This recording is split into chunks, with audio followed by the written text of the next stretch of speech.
Okay, so then we have what the academics think that military marriage is like. Because they love us, they love to study us. Let's say that you guys have a baby together, and you have the flu, and you have 3 other children at the same time, and the baby is colicky, and you're supposed to be back at work because you took maternity leave, so you're supposed to be back at work in 2 weeks, and you have this flu and you're vomiting, and so you would like him to come home at 2 o'clock from work, and you know what they call that?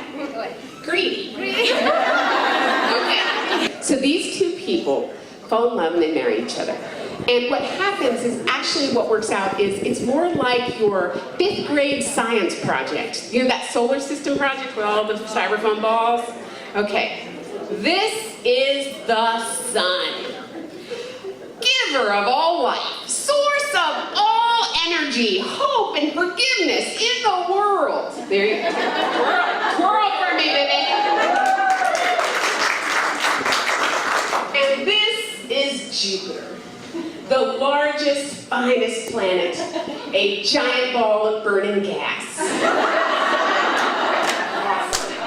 Okay? And these 2 orbit around each other.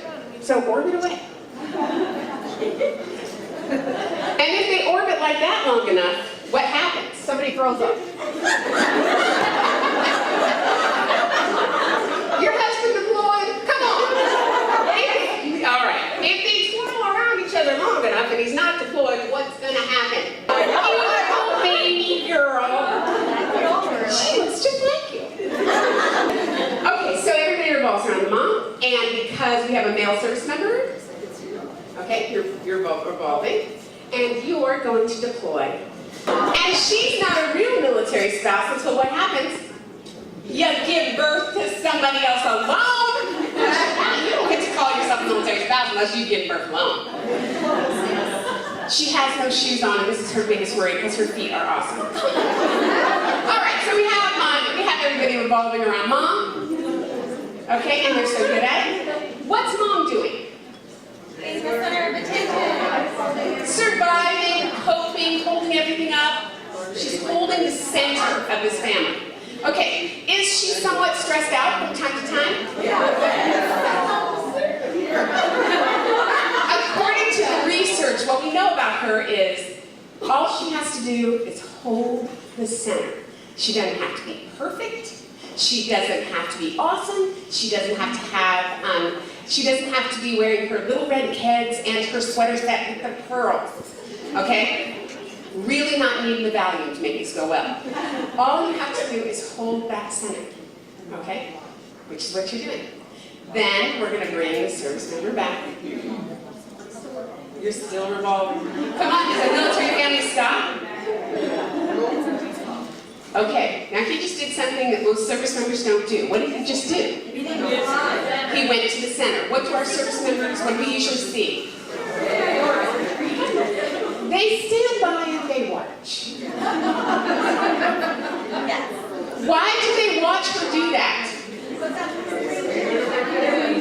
So somebody else, you have to learn how they're interacting. You're kind of introducing yourself back in. You're trying to figure out what is your role, maybe. When you're younger, that's what we hear from the military service members is she's got it going on so well that there's not a place for him anymore.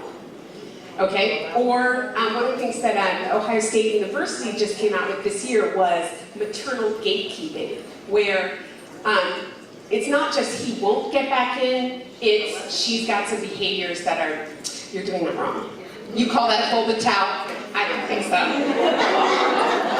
I wish someone would do the laundry, but not the way you do it. These are direct quotes from my life. I'm just, all right, so, but that is, when we are talking about programs for families, this is actually the dynamic what we're looking for. The gold standard is that she holds the center, that he deploys and returns all the way. Okay? And that the children never know.